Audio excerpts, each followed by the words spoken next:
नमस्कार साथियों, शुरू करें क्या?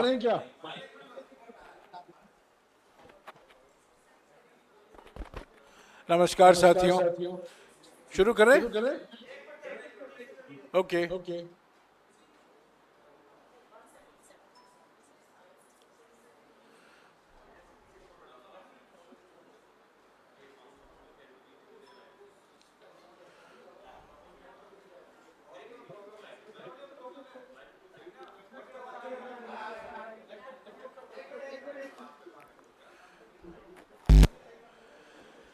नमस्कार साथियों, जिस व्यक्ति का एग्जिट 4 जून को तय है, उन्होंने ये सरकारी एग्जिट पोल करवाए हैं। ये बिल्कुल जाली हैं, बिल्कुल नकली हैं, बिल्कुल झूठे हैं। इंडिया जनबंधन के पार्टियों को 295 सीटों से कम नहीं मिलने वाला है। 295 सीटों के ऊपर ही इंडिया जनबंधन के पार्टियों को मिलेगा। ये एग्जिट पोल फर्जी इसलिए हैं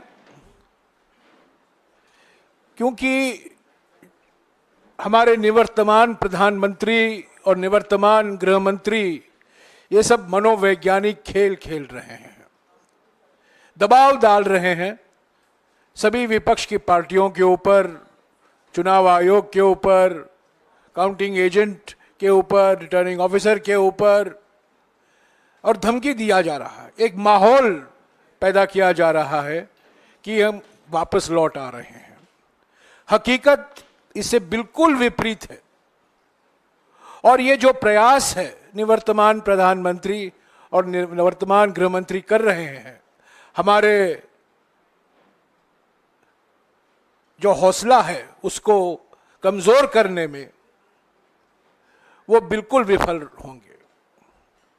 आज कांग्रेस अध्यक्ष जी और राहुल जी ने हमारे सारे उम्मीदवारों के साथ जूम से बात की और बिल्कुल साफ हो गया है कि इंडिया जनबंधन को, और कल सभी इंडिया जनबंधन की पार्टियों भी मिली थी खड़गे जी के घर में, और हर एक राज्य में जो जमीनी स्थिति है उस पर चर्चा हुई, विस्तार से चर्चा हुई, और सभी का यही मानना था कि 295 सीटों के कम इंडिया जनबंधन को मिलने वाला नहीं है, इससे ज्यादा ही मिलेगा।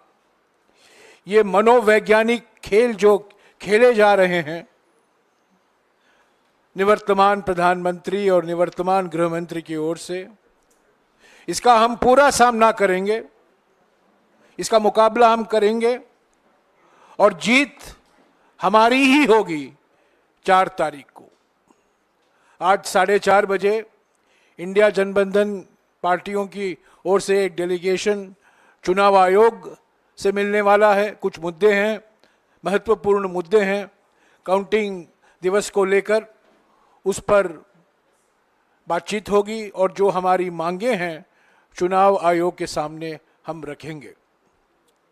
अभी हमारे अलग अलग देश के नेता जूम पर हैं और हम चाहते हैं कि आप उन्हीं से सुने कि क्या जमीनी हकीकत है उनके राज्यों में, जो बिल्कुल विपरीत है। जो एग्जिट पोल, ये जो मैनेज किया गया एग्जिट पोल, फर्जी एग्जिट पोल, सरकारी एग्जिट पोल जो करवाया गया है निवर्तमान प्रधानमंत्री के द्वारा। तो मैं शुरुआत करूंगा हमारे असम के प्रदेश कांग्रेस कमेटी के अध्यक्ष भूपेन बोहरा जी से। मैं उनसे 1-2 सवाल पूछूंगा, बोहरा जी उसका जवाब देंगे, और मैं हर जो राज्य से हमारे नेता जूम पर आए हैं उनसे यही सवाल पूछते जाऊंगा। Bhupen, good morning, good afternoon. Sir नमस्कार, good afternoon sir. Bhupen, please inform the media and please inform the nation what is the ground reality in Assam.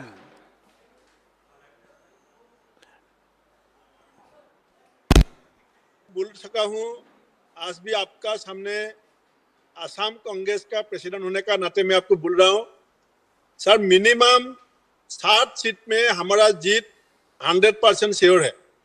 वो भी आसाम का जो मीडिया है सर, वो टीवी में 4 सीट हमको दे रहा है, लेकिन प्राइवेटली आप किसी को भी पूछ लीजिए, आसाम में किसी भी डिस्ट्रिक्ट में किसी पार्टी का आदमी को भी पूछिए, कांग्रेस में इस बार पिछले से ज्यादा सीट हमको जरूर मिलेगा। और वोट शेयर भी सर 2021 में हमारा जो वोट शेयर था सर, पूरा आसाम में बीजेपी का साथ हमारा 1 लाख वोट का डिफरेंस था। सीट हमको ज्यादा नहीं मिला था, लेकिन टोटल वोट में हमको 1 लाख वोट का डिफरेंस था। वो भी हमने जो रीजनल पार्टी को भी साथ ले लिया, और इंडिया अलायंस का जो प्रभाव है इसका भी पूरा फायदा हम लोग को हुआ। दूसरी बात सर, जो हमारा इसमें जो बीजेपी का old BJP and new BJP का जो फाइट है आसाम में, आपको मालूम है, Sonowal versus Himanta Biswa Sharma, old BJP versus new BJP, इसका भी हमको फायदा मिला। और आसाम में जो और नेशनल मीडिया ने जो बुलाया सर, मैं इसमें इतना ध्यान नहीं दिया, लेकिन आसामीज मीडिया एंटायर जितना टेलीविजन है सबने कांग्रेस को मिनिमम 4-5 बोल रहा है, लेकिन सर 50 घंटा का बाद आपको मालूम पड़ेगा कि आसाम में हम 50% सीट लेके आ रहे हैं सर। शुक्रिया बोरा जी, शुक्रिया। Thank you sir. उदय भान जी, हरियाणा में जो एग्जिट पोल के नतीजे आए हैं उस पर आपका क्या कहना है हरियाणा के संदर्भ में? उदय भान जी। एग्जिट पोल पूरी तरह से जनता के साथ धोखा है। ये पूरी तरह से सरकार के द्वारा, भाजपा के द्वारा ये कराया गया, लोगों को गुमराह करने के लिए, इलेक्शन कमीशन पर दबाव डालने के लिए, काउंटिंग एजेंट्स पर दबाव डालने के लिए है। मैं पूरे प्रदेश में जाकर के घूमा हूं, सब जगह मैंने रिपोर्ट ली है, अपने ग्राउंड रिपोर्ट ली है, वर्कर से ली है, नेताओं से ली है। मैं ये कह सकता हूं कि हरियाणा में जो शानदार चुनाव कांग्रेस पार्टी ने लड़ा है, हम 10 के 10 सीटें भी जीत सकते हैं, और किसी भी कीमत में 8 से कम हम जीतने वाले नहीं हैं। शुक्रिया उदय भान जी। शक्ति सिंह गोयल जी, गुजरात में क्या स्थिति है जो आपने देखा है एग्जिट पोल को भी, जमीनी स्थिति क्या है? ये है जयराम जी की गुजरात में पहले तो भाजपा कहती थी कि 26 की 26 सीट 5-5 लाख से जीतेंगे, कांग्रेस को कैंडिडेट नहीं मिलेगा, लेकिन बड़ी मजबूती से हम लड़े और भाजपा की बोलती बंद हुई। कहीं पर भी ये नहीं कह रहे बाद में कि हम 5 लाख से जीतेंगे। 26 सीट जो हमारी है उसमें से अनफॉर्चुनेटली एक जगह भाजपा ने खेल खेला और इलेक्शन कमीशन ने इंडिपेंडेंटली जो सपोर्टर की सिग्नेचर मैच करने का कहीं पावर्स नहीं था, फिर भी हुआ, लड़ेंगे उसको। वो सूरत वाला। बाकी 25 सीटों में से 12 सीटें हम बिल्कुल टाइट फाइट में हैं। सभी का आंकलन, लोकल मीडिया का आंकलन भी यही है कि 4 से 5 सीट आराम से कांग्रेस जीतेगी और 11 से 12 सीटें टाइट फाइट में हैं। हमारे साथी में आम आदमी पार्टी इंडिया गठबंधन में लड़ रही है, उसमें भरूच सीट टाइट फाइट में है, भावनगर भी बहुत अच्छे से लड़ी गई है सीट, तो 2 सीट वो लड़े थे, और बाकी 23 सीटों पे हमारे प्रत्याशियों ने बहुत जोरों से अच्छे से लड़ाई लड़ी। भाजपा में झगड़े चलते रहे, 2 जगह पे उनको कैंडिडेट बदलने पड़े, पूरे कैंडिडेटों के खिलाफ काले झंडे के साथ लोगों ने उसको घुसने नहीं दिया, ये हालत भी रही। और कांग्रेस में कहीं कैंडिडेट को लेके, चुनावी प्रचार को लेके कोई दिक्कत नहीं, एकजुट होके टीम के रूप में सब लड़े। मैं सभी कार्यकर्ता नेताओं का धन्यवाद करता हूं। हमारे प्रभारी मुकुल वासनिक जी भी रहे। 5 न्याय और 25 गारंटी लोगों ने उसको स्वीकार किया, क्योंकि बीजेपी से उम्मीद लगाई थी वो सारे साबित हुए। कुछ भी वहां पे जो पहले 2014-2019 में कहा था, एक सेना के जवान का सर जाएगा, 20 लेके आऊंगा। चाइना बॉर्डर पे 20 जवान शहीद हुए, किसी को खरोंच तक नहीं कर पाए। और भाषाएं ऐसी, प्रधानमंत्री जी बोले 2 भैंस है, 1 भैंस ले जाएगी कांग्रेस। तो इसको जनता ने स्वीकार नहीं किया है। मुझे पूरी उम्मीद है कि भले हम 2014 और 2019 में 0 पे रहे थे, इस बार हमारे लिए चुनावी नतीजे अच्छे रहेंगे। शुक्रिया शक्ति भाई। सरदार प्रताप सिंह बाजवा जी, पंजाब के बारे में आप क्या कहेंगे?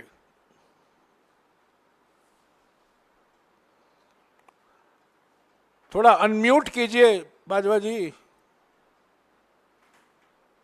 ठीक है। हाँ सुना बोलिए। जयराम जी, बाकी तो सट्टा बाजार को मार्केट उठाने के लिए मीडिया काम कर रही है, मगर मोदी जी की मीडिया भी जो है, उन्होंने भी कांग्रेस को 7 से 9 सीट दे रखी। जो कल सारे सर्वेज आए हैं वहां कांग्रेस को पंजाब में 7 से 9 बताई है, और मैं समझता हूं कि we are head on 9 seats. 9 आएंगी हमें, 1 आ सकती है आपको, और 3 ऐसे कैंडिडेट जीत सकते हैं जो एनडीए के समर्थन में नहीं होंगे, वो आर एंटी मोदी। ऐसी पॉसिबिलिटी भी है, कुछ ऐसे कैंडिडेट जीत सकते हैं who will not in any way you could say help NDA और मिस्टर मोदी। सो मैं ये समझता हूं कि इंडिया अलायंस की सपोर्ट मिनिमम 10 सीट तो हमारी है, और 3 ऐसी कैंडिडेट्स हैं जो बेसिकली एंटी मोदी प्लैंक पर लड़ रहे हैं। सो पंजाब में 1 भी सीट एनडीए की नहीं होगी, यहाँ होगी इंडिया अलायंस की 10, और यहाँ होगी 3 ऐसे कैंडिडेट जो बेसिकली मोदी के साथ में। हाँ जी, शुक्रिया बाजवा जी।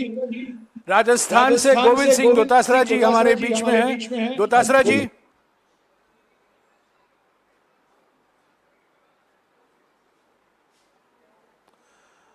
दोतासरा जी अनम्यूट कीजिए।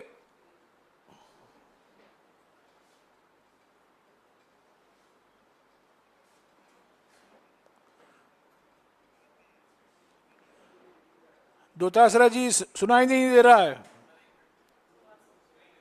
ठीक है, वो क्या हो गया? बधाई देना चाहता हूं सर। क्या होगा भाई?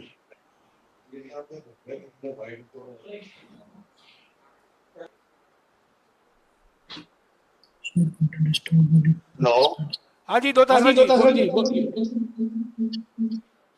पहले तो मैं आपको बधाई देना चाहता हूं कि सर हिंदुस्तान में इंडिया गठबंधन की सरकार और मैं इसलिए कह सकता हूं कि राजस्थान में 30 सीटों पे लोकसभा का चुनाव हुआ, उसमें से आप देखिए हम लगातार चूरू, झुंझुनू, बाड़मेर, दौसा, भरतपुर, टोंक सवाई माधोपुर, करौली, धौलपुर, नागौर इंडिया गठबंधन, सीकर इंडिया गठबंधन, बांसवाड़ा हमने समर्थन दिया।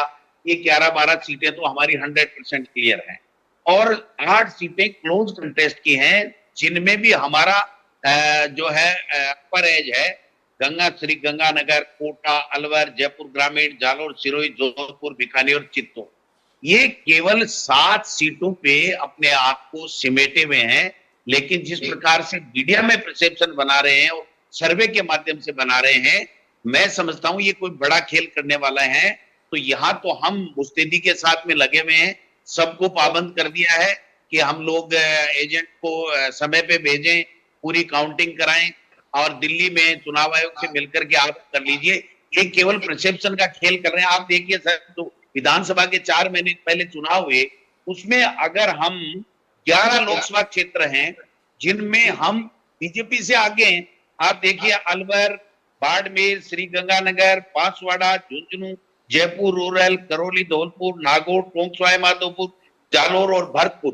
तो भरतपुर सीट भी हम जीत रहे हैं, सीएम का गृह क्षेत्र है, और वहां भी हम जीत रहे हैं। तो ये 11 में तो हम पहले विधानसभा का अगर हम टोटल वोट काउंटिंग करें तो कांग्रेस अकेली इसमें प्लस में है, और उसके बाद में इंडिया गठबंधन बनने के बाद में चाहे वो बाड़मेर हो, चाहे वो जोधपुर हो, चाहे वो हमारा नागौर हो, चाहे वो हमारा सीकर हो, चाहे वो चूरू हो, चाहे गंगानगर हो, इनमें हमारे सीपीएम और आरएलपी और बांसवाड़ा में पहले से ही हम कांग्रेस आगे, और फिर बाप को हमने समर्थन दे दिया।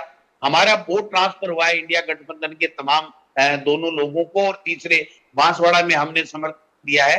तो इस प्रकार से हम 12-13 सीटों पे से कम नहीं रुकने वाले हैं, लेकिन ये बता रहे 3, 4 ज्यादा से ज्यादा ये तो बेचारे 5 तक पहुंच गए। मैं इनको कहना चाहता हूँ, चैलेंज देना चाहता हूँ, ये जो मीडिया जो जिस प्रकार का परसेप्शन सर्वे के माध्यम से बना रहा है कि किसी भी सूरत में हम भारतीय जनता पार्टी से 25 में से चाहे एक सीट भी ज्यादा जीते, हम ज्यादा जीतेंगे। किसी सूरत कहीं भी हमें चिंता नहीं है। जिस प्रकार से कांग्रेस पार्टी और पार्टी आला कमान ने राहुल जी, खड़गे जी, प्रियंका जी और सबने चुनाव लड़ा है, जो कंपेन किया है, मैं समझता हूं कि हिंदुस्तान के इतिहास में ये चुनाव हमेशा हमेशा याद रखा जाएगा कि किस प्रकार जनता ने जनता के मुद्दों के ऊपर और इंडिया गठबंधन के लोगों ने चुनाव लड़ा है। इसलिए कहीं हमें तो कोई चिंता नहीं है सर। हमारे यहाँ तो बीजेपी के लोग मंत्री पहले से इस्तीफा देते हैं। किरोड़ी लाल जी मीणा बहुत बड़े नेता है, कह रहे हैं मेरी सीटें तो हार रही है, मैं तो इस्तीफा दे रहा हूँ। राजेंद्र जी राठौड़ कह रहे हैं मेरी राजनीतिक संन्यास का समय आ गया, मैं चूरू हार रहा हूँ। भरतपुर से मुख्यमंत्री अपनी कुर्सी बचाने के लिए भजन लाल जी जो चेष्टा कर रहे हैं, दिल्ली के दौरे कर रहे हैं, क्योंकि भरतपुर भी हम जीत रहे हैं।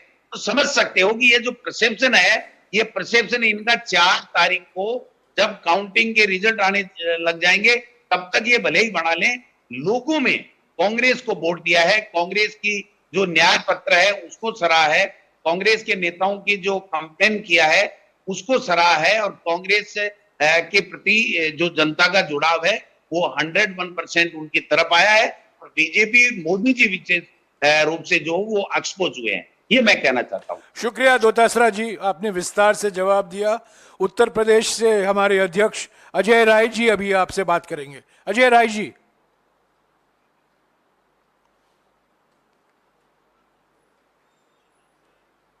उत्तर प्रदेश का चुनाव बहुत अच्छा हुआ है और 17 सीटें गठबंधन में हमें मिली हैं। 17 सीट पे हम मजबूती से लड़ रहे हैं और गठबंधन के होने से फायदा है। यहाँ पर जब विधानसभा में गठबंधन हुआ था तो निश्चित तौर से उसका हमें फायदा नहीं मिला था। इस बार हमें उसका फायदा मिलने जा रहा है। कारण ये है कि हमें जातिगत इक्वेशन भी हमारे बहुत मजबूत हुए। आपको मैं बताना चाहूंगा जयराम जी की जो स्थितियां बनी उसमें अगल बगल की जो सीटें रही हैं बहुत ही जातिगत इक्वेशन के अनुसार लड़ाई गई हैं और उसका पूरा फायदा मिलने जा रहा है।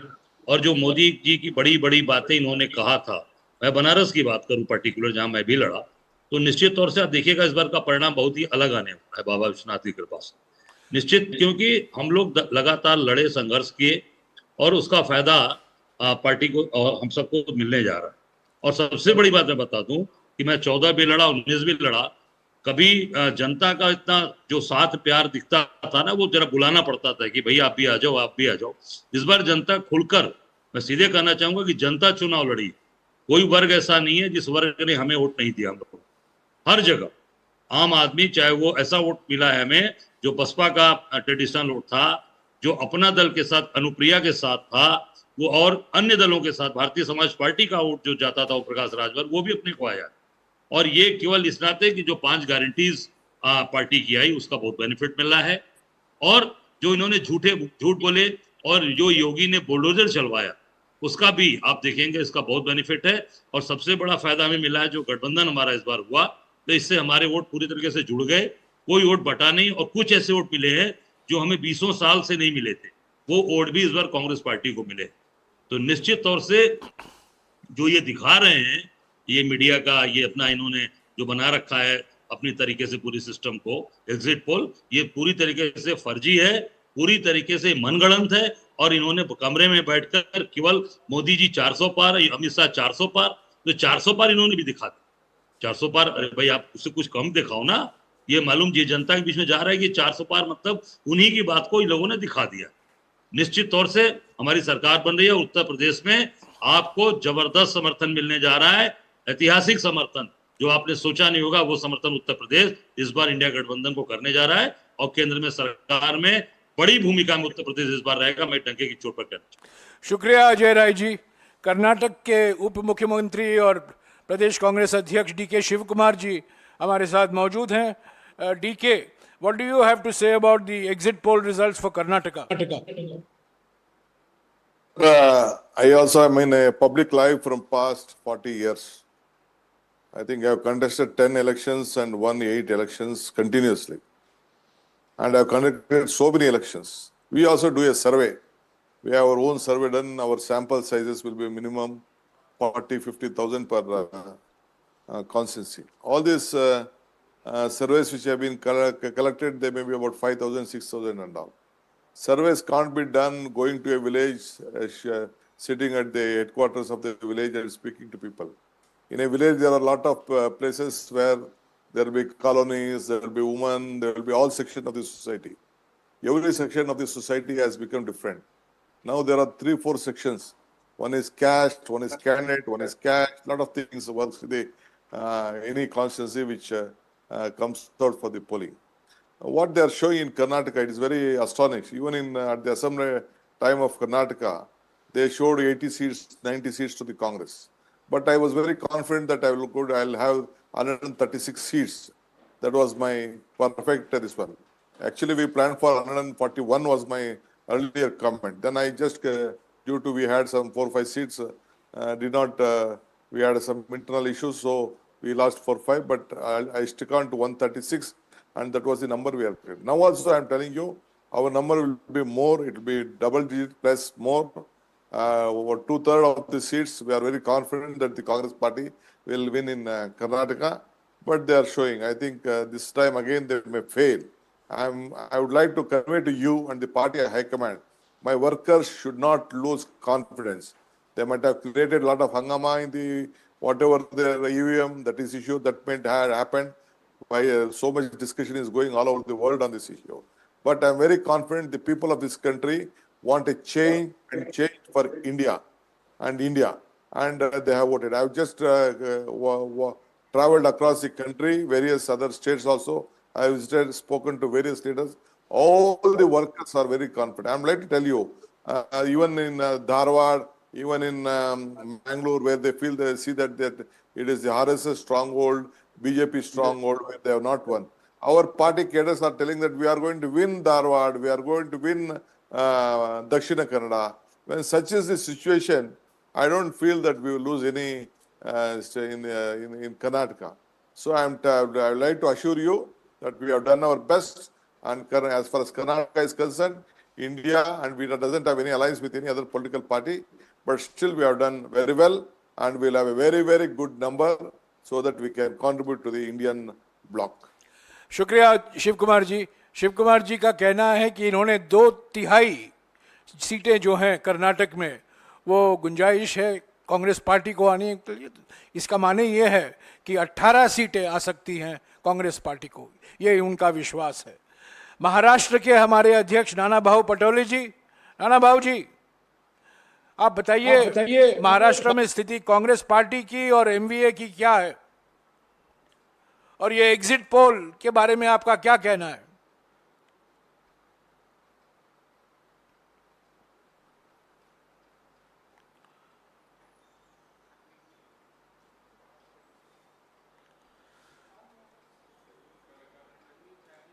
अनम्यूट। बहुत अच्छा किया आपने रमेश जी की जो कल एग्जिट पोल दिखाया गया, देश की जनता को भी डराया गया, क्योंकि इस बार जनता की लड़ाई मोदी सरकार के विरोध में थी। इंडिया अलायंस के साथ जनता खड़ी थी।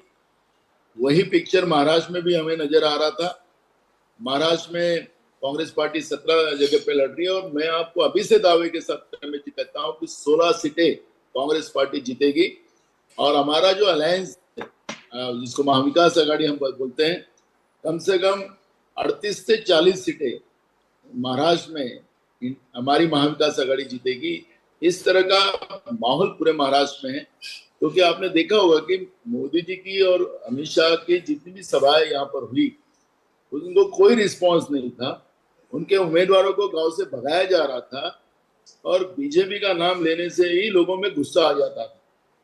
मैं पूरे महाराष्ट्र के कोने कोने में, क्योंकि मोदी जी की कृपा से हमारे यहाँ 5 फेज में चुनाव थे, तो 5 फेज में चुनाव होने की वजह से मैं महाराष्ट्र के कोने कोने में जाकर जनरल लोगों से भी चर्चा किया, छोटे व्यापारियों से भी चर्चा किया। किसानों में तो इतना गुस्सा था महाराष्ट्र के कि बीजेपी पार्टी नहीं होना, इस तरह की भूमिका किसानों के में भी थी, युवाओं में भी वही गुस्सा था। और ये सब देखकर ऐसा लगता है कि और मैं रमेश जी, आपने कल जो वक्तव्य किया है कि केंद्रीय गृह मंत्रालय के तरफ से कलेक्टर 150 कलेक्टर को जो धमकाया जा रहा है वो बात सही है कि ये हार रहे चुनाव, लेकिन एग्जिट पोल के माध्यम से जनता को और इंडिया अलायंस को डराने की कोशिश और कुछ तो भी घपला करने का इन लोगों का मानस होगा। और हम लोगों ने भी, हमें सभी हमारे कैंडिडेट को और हमारे सभी संगठन को अलर्ट कर दिया कि आखिरी की जो ये मशीन हो उनकी काउंटिंग होते तक कोई बाहर निकलेगा नहीं और अपनी कुर्सी से हटेगा नहीं। पूरी ताकत के साथ वहां पर लगे रहना है और कोई भी हालत में, क्योंकि जो पब्लिक का जो मत है, पब्लिक का जो मानस था, मोदी सरकार वर्सेस पब्लिक, ऐसी जो लड़ाई थी छत्रपति शिवाजी महाराज के महाराष्ट्र ने उसी लड़ाई को ताकत दी है। भाजपा का यहाँ पर सुपड़ा साफ महाराष्ट्र की जनता ने करके रखा है, यही आपको देखने मिलेगा। और ये जो एग्जिट पोल, इसमें कोई डर हमारे में नहीं है। जो लोगों का जो आज भी अगर ये सर्वे करवा ले तो गोदी मीडिया करे तो इनको लोग गुस्से से मारेंगे कि आप झूठ बोल रहे हो। ये लोग आम पब्लिक भी जी अनम्यूट हो गया लिंगिया। हमारे हिमाचल के मुख्यमंत्री हैं सुक्खू जी। सुक्खू जी, हिमाचल के बारे में जो एग्जिट पोल आया है, आपका क्या कहना है?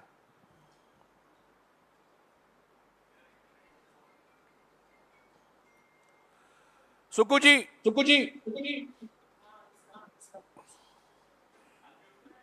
नमस्कार सर। बोलिए एग्जिट पोल के बारे में जो नतीजे आए हैं, आपका क्या कहना है उनके बारे में? हिमाचल में 4 सीटों में टफ फाइट है पार्लियामेंट के और 2 सीटों में कांग्रेस का एज है और इवन अनुराग ठाकुर जी को भी टफेस्ट फाइट है और आगे भी। पर ये जो एग्जिट पोल आया है, फील्ड पोल कुछ और बोलता है, एग्जिट पोल कुछ और बोलता है। हम तो फील्ड के लोग हैं, फील्ड में हमने देखा है और 6 की 6 हम अभी जो विधानसभा के इलेक्शंस हो रहे हैं वो भी जीत रहे हैं। तो आप 4 तारीख को देखना, उस समय आपके सामने स्पष्ट आ जाएगा। लेकिन मेरा मानना है कि 2 सीट्स हम एज पर है और 2 में हमारा टफेस्ट कंटेस्ट है। मेरा ख्याल है ये एग्जिट पोल ना पिछले आंकड़े देखकर कैलकुलेट करके कर रहा होगा, लेकिन फील्ड की रिपोर्ट के अनुसार जितने लोग हमारे बीच में आते थे, जितनी रैलियां हमारी हुई, चाहे राहुल जी ने की, प्रियंका जी ने की, खूब भीड़ उमड़ी और लोगों का रुझान कांग्रेस के प्रति है। तो इसमें 2022 में भी एग्जिट पोल ने हमको सिर्फ 25 सीटें दी थी असेंबली इलेक्शन में, लेकिन आई 40 थी। तो यही एग्जिट पोल था जब हम असेंबली इलेक्शन लड़ रहे थे। तो आज मैं कह सकता हूँ कि कांग्रेस पार्टी वहां 2 सीटों पर एज लेकर आगे बढ़ रही है और 2 में टफेस्ट है। 6 में से हम 5 सीटें विधानसभा की जीते, 1 में। शुक्रिया सुक्खू जी। हमारे झारखंड के अध्यक्ष राजेश ठाकुर जी।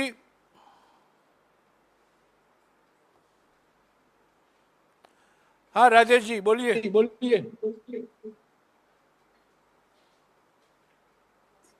नमस्कार सर।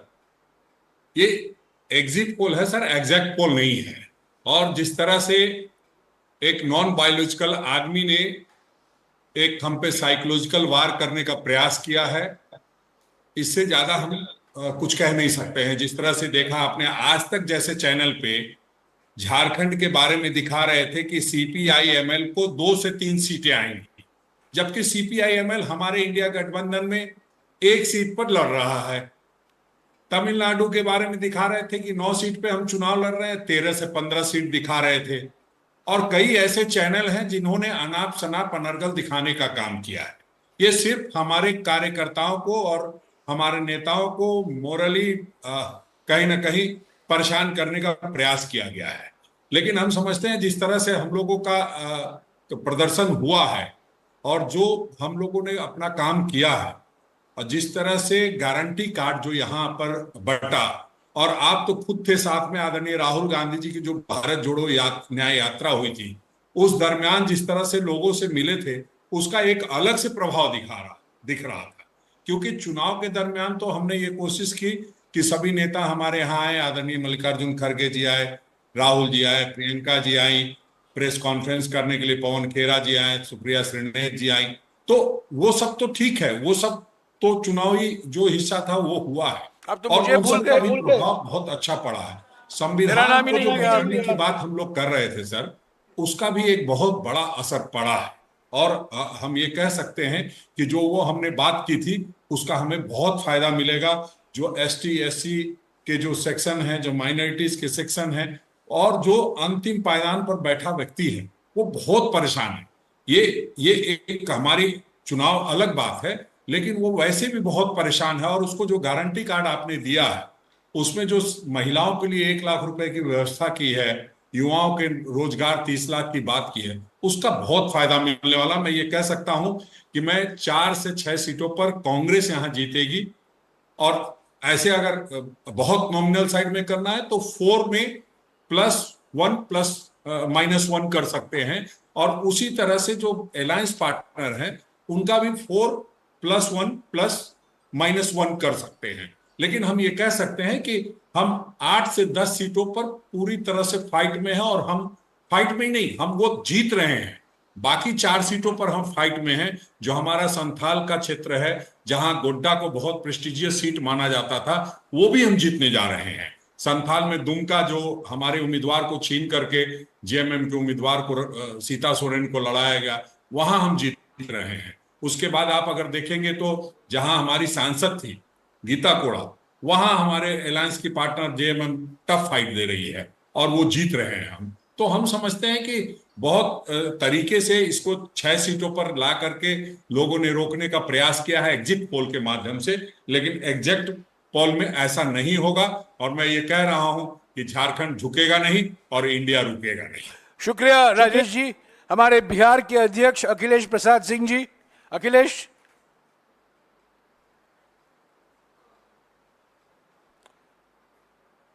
अखिलेश नमस्कार सर, जा रहे आवाज? हाँ बोलिए बिहार के बारे में। नमस्कार सर, आप तो खुद भी आए थे बीच में, प्रेस कॉन्फ्रेंस के दौरान भी आपसे बात हुई थी। बिहार अच्छा किया है सर और ये केवल साइकोलॉजिकली हम लोगों को तोड़ने की कोशिश है। जो कल का एग्जिट पोल था और उसमें मोदी जी कभी भी कामयाब नहीं होंगे। एग्जिट पोल हो या एग्जिट पोल हो, दोनों में आकाश जमीन का फर्क है। कांग्रेस पार्टी 9 में से कम 6-7 सीट जीतेगी, 2 पर कड़ी टक्कर है। और जहां तक राष्ट्रीय जनता दल का सवाल, वो भी 1 दर्ज रही है, सीपीएम जीत रही है, माले 1 सीट पक्का जीत रही है और आरा की सीट पर कीन कंटेस्ट है।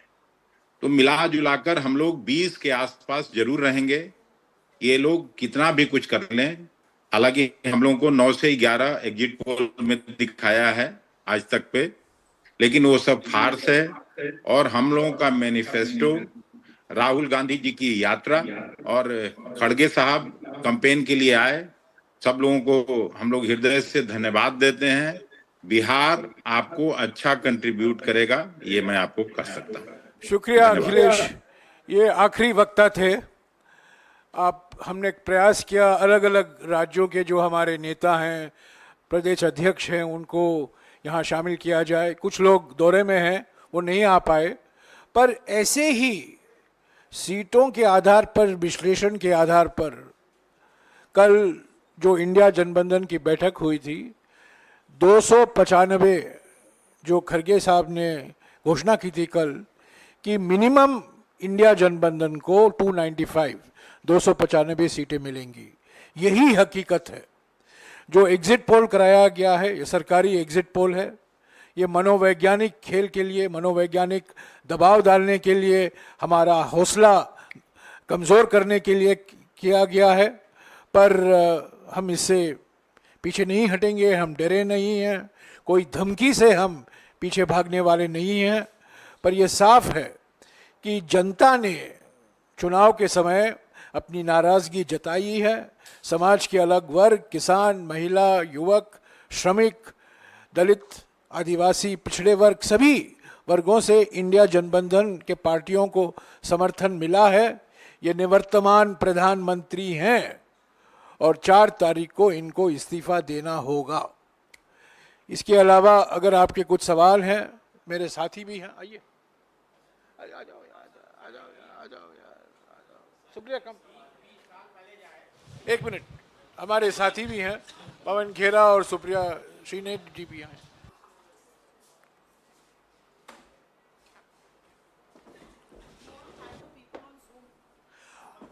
शुक्रिया सब लोगों का कि आप लोग आए, और ये आप लाइव था, और जो आपने अपने अपने राज्यों के बारे में बात की, ये बिल्कुल साफ है। You want to ask? No, they want to ask them something. Okay, you want to, एक मिनट आप रुक जाइएगा। अगर आपको कुछ सवाल हो सकता है हमारे पत्रकारों से, किन से पूछना है आपका? नहीं, इनसे कुछ पूछना है? ठीक है, इनसे कुछ नहीं, ठीक है। Thank you DK. ना पटोले जी, हाँ पूछिए।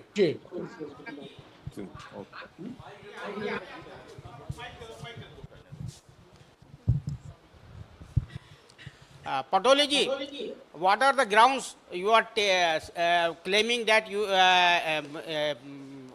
India Gathbandhan can win near about 40 seats out of 48? उन्होंने बता दिया है आपको। नहीं, उन्होंने बता दिया है कि आवाज नहीं कोई। पटोले जी, ये सवाल ये है किस आधार पर यह आप कह रहे हैं कि हमें मिनिमम 40 सीटें मिलेंगी महाराष्ट्र में इन गठबंधन को? देखो, मैंने कहा था कि महाराष्ट्र के हर हिस्से में मैं गया, लोगों से मिला। मैं पब्लिक में ज्यादा जाता हूँ और पब्लिक की भावनाओं को समझता हूँ। मैं कम से कम 7 इलेक्शन आज तक लड़ा हूँ, और ऐसा इलेक्शन मैंने कभी नहीं देखा कि लोगों ने उस चुनाव को हाथ में लिया। और महाराष्ट्र वैसे भी कांग्रेस विचारधारा का हमेशा रहा है, और इस बार लोगों का जिस तरह से मानस था एकदम क्लियर था। लोगों ने कोई उम्मीदवार कौन है क्या है ये नहीं, इंडिया अलायंस को हमको चुन के देना है, इसी तरह का वोटिंग हुआ है और रिजल्ट वही आएगा। मैं इसी आधार पर लोगों की भावनाओं को और लोगों ने जो वोट दिया है उसके आधार पर मैंने कहा है, मैंने कोई हवा में बात नहीं किया। शुक्रिया नाना जी। अभी there is a question for DK Shiv Kumar. DK. Mr. Shiv Kumar, my question to you is that all the projections in the exit polls have indicated a big mandate for the BJP in Karnataka. एक minute, वो खुद बोल रहे हैं। DK, there is a question for you. 1 minute. हाँ। Is he speaking? Go ahead. Sir, my question to you is that all the exit polls have predicted that the BJP may get more than 20 seats. Now, earlier it was being seen that in Karnataka Congress was banking on Karnataka to do well. Do you still think that you can perform much better than what is being projected, and what is the reason for that, of your confidence? See, they are trying to confuse. You know that Karnataka, India was being born in Karnataka itself, and we have given of the best performance in the assembly election, and all our guarantees which has been announced in Karnataka has been implemented. You ask Jairam Rameshji, he is from a district where the BJP was so strong, but now they have won all the 5 seats in that district. The Congress party has won in the assembly, and today also the entire cadres have confidence. They changed the sitting minister, Shobha Karaji, from the constituency where she was supposed to contest. She had to shift the constituency, being afraid of that she will be defeated. That is the situation. When such is the case, they can't make a narrative. I am telling you, I am very confident. The way we have worked, with the candidates which we have placed, is very comfortable. We will have a 2/3 majority in Karnataka, and I am very confident. Let us wait for 4th afternoon, and I will call you back on this issue. Thank you, DK. Thank you. एक minute, Ambika. Yes, Ambika. You have a question of anybody? Sukku? Sukku ji से मुझे पूछना है. For Ajay Rai. Ajay Rai ji, आपके लिए एक सवाल है.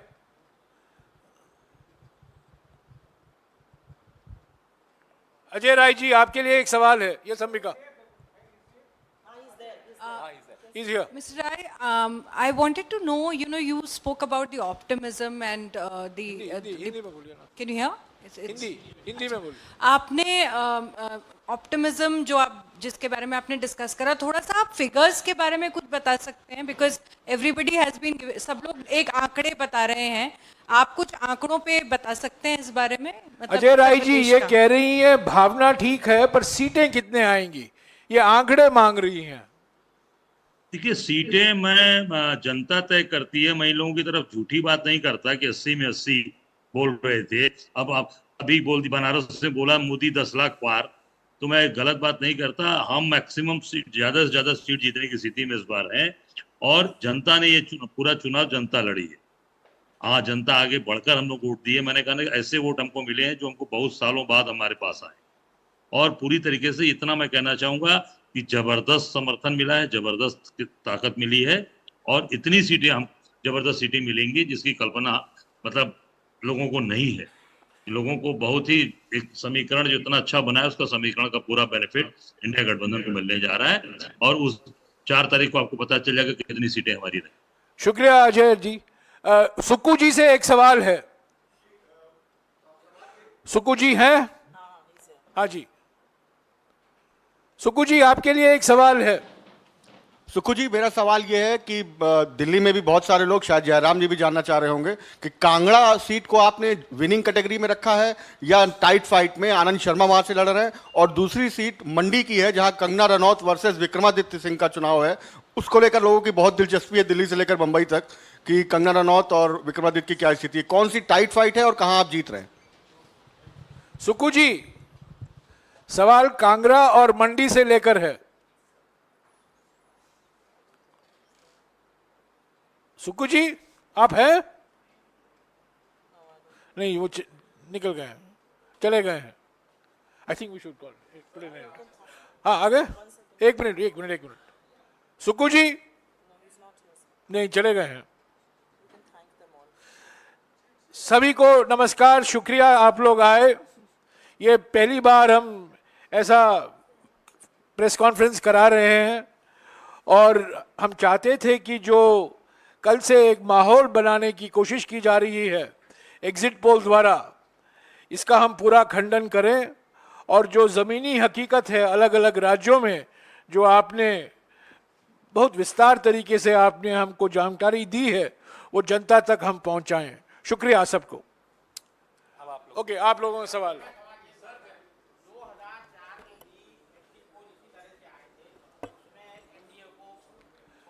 मैंने पहले ही कहा है 2024 में 2004 दोहराया जाएगा, 20 साल बाद। 2004 में आप याद कीजिए सभी एग्जिट पोल ने अटल बिहारी वाजपेयी जी की सरकार को निर्णायक प्रचंड बहुमत दिया था। सिर्फ बहुमत नहीं, प्रचंड बहुमत दिया था 2004 में। पर सरकार कांग्रेस पार्टी और यूपीए गठबंधन की बनी। 20 साल बाद वही इतिहास दोहराया जाएगा। जयराम सर, मेरा आपसे सवाल है। अभी हमने देखा कि 11 राज्यों के आपके प्रदेश अध्यक्षों ने जो आंकड़े दिए उसमें लगभग कांग्रेस को 125 के आसपास सीटें मिलती हुई नजर आ रही हैं 11 राज्यों में ही।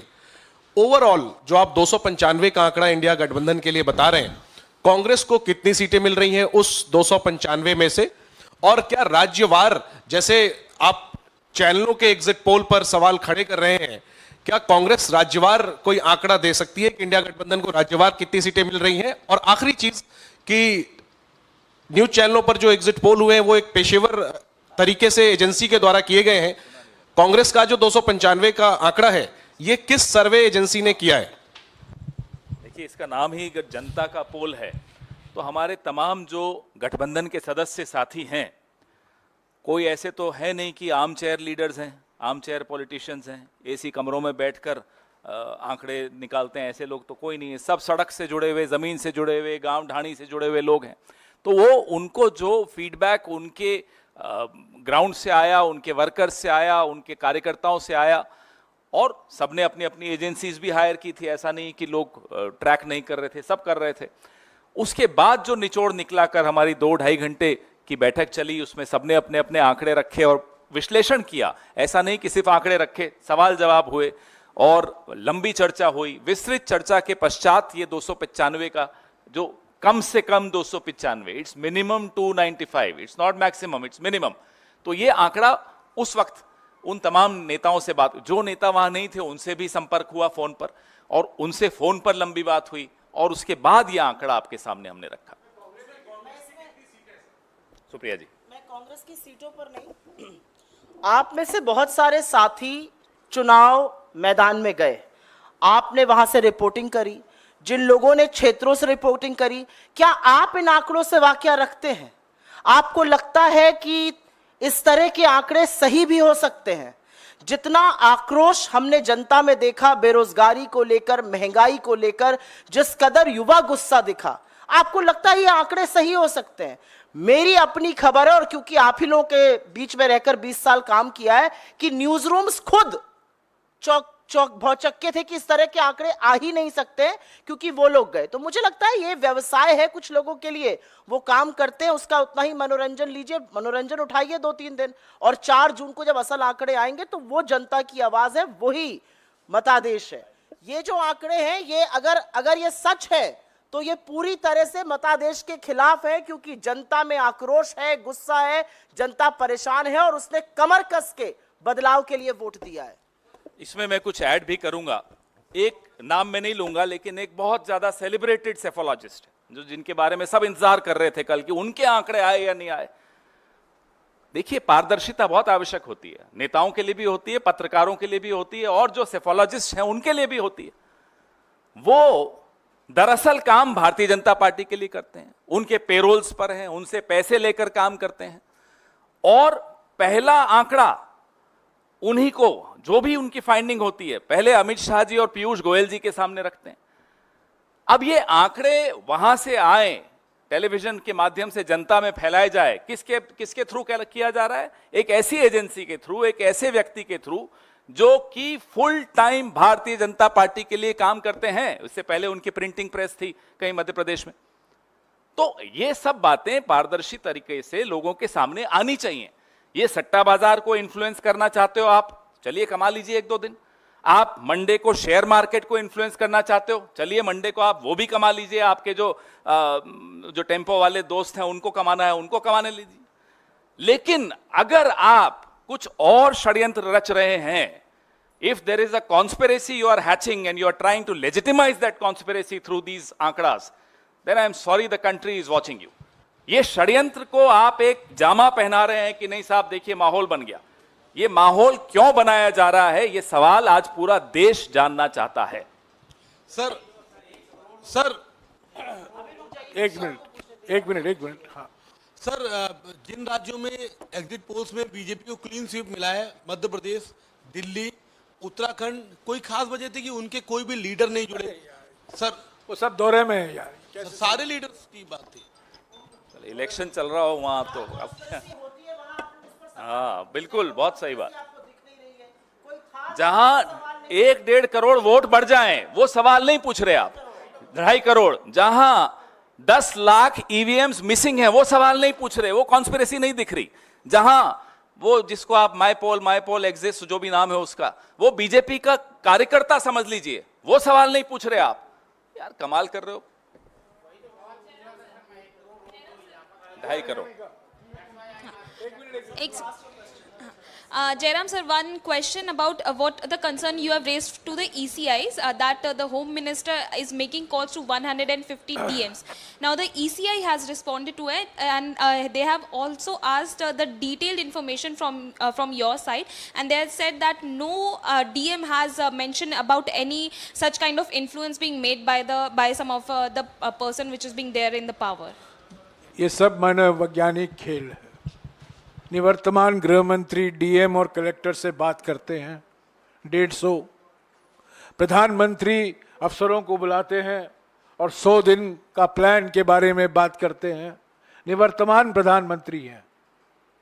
पहला ऐसा कभी नहीं हुआ है कि चुनाव के नतीजे के 2 दिन पहले प्रधानमंत्री, मैंने भी कई प्रधानमंत्री देखे हैं, कई प्रधानमंत्री के साथ मैंने भी काम किया है, ऐसा कभी नहीं हुआ है कि चुनाव के 2 दिन पहले मीटिंग बुला रहे हैं कि 100 दिन में हम क्या करेंगे, ऐसा कभी नहीं हुआ है। Transfer posting sir, transfer posting हुआ है, हमने इस पर शिकायतें की हैं, ऑर्डर निकाला गया है, ट्रांसफर पोस्टिंग, कंपनियों को ठेका दिया गया है, नीति जो नीतियां हैं उसमें बदलाव लाया गया है, सब हमने इलेक्शन कमीशन के संज्ञान में लाया है, उनको जानकारी दी है। 117 शिकायतें हमने की है।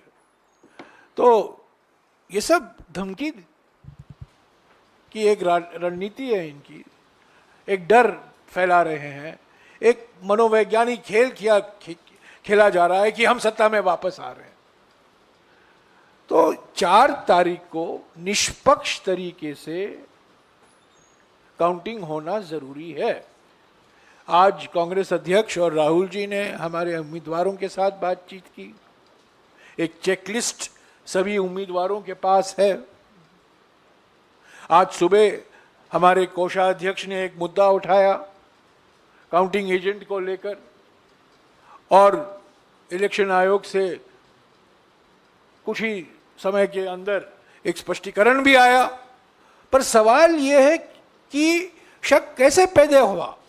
जो हमारे ट्रेजरर अजय माकन ने मुद्दा उठाया था वो सही था, अगर वो नहीं उठाए होते तो ये स्पष्टीकरण भी नहीं आता। तो चुनाव आयोग को भी निष्पक्ष रहना है, संवैधानिक संस्था है, सब लोग देख रहे हैं, सबकी निगाहें सिर्फ पार्टियों पर नहीं है, उम्मीदवारों पर नहीं है, सबकी निगाहें इलेक्शन कमीशन पर भी है। पर अब तक जिस तरीके से इलेक्शन कमीशन ने अपना कार्य काम किया है, हमें विश्वास बिल्कुल देता ही नहीं है। पर आज भी हम उम्मीद करते हैं, क्योंकि हम चुनाव आयोग एक संवैधानिक संस्था है, उसका सम्मान करते हैं, उसकी एक गरिमा होती है और उनको निष्पक्ष तरीके से काम करना चाहिए। जयराम जी, एक सवाल है, जो आप लोगों का अनुमान था और जो एग्जिट पोल आए हैं, जयराम जी एक सवाल दक्षिण भारत को लेकर है। जो एग्जिट पोल के नतीजे आए हैं उसमें खासतौर से तमिलनाडु या केरल जैसे जो राज्य हैं उसमें भी बताया गया है कि बीजेपी बड़ी अच्छी खासी संख्या में सीटें ले रही है। दक्षिण भारत में बीजेपी साफ, दक्षिण भारत में बीजेपी साफ। नहीं, मेरा सवाल ये है, पहले दिन से मैं कह रहा हूं, ये केरल और तमिलनाडु के जो एग्जिट पोल के आंकड़े दिए गए हैं बिल्कुल फर्जी आंकड़े हैं। और जो आपका 295 का आंकड़ा है, क्या उसमें वेस्ट बंगाल भी इंक्लूडेड है, टीएमसी के सांसद? 295 में सारे राज्यों शामिल हैं, ऐसा नहीं है कि हमने किसी स्टेट को छोड़ा है। पश्चिम बंगाल में भी हम जीत रहे हैं।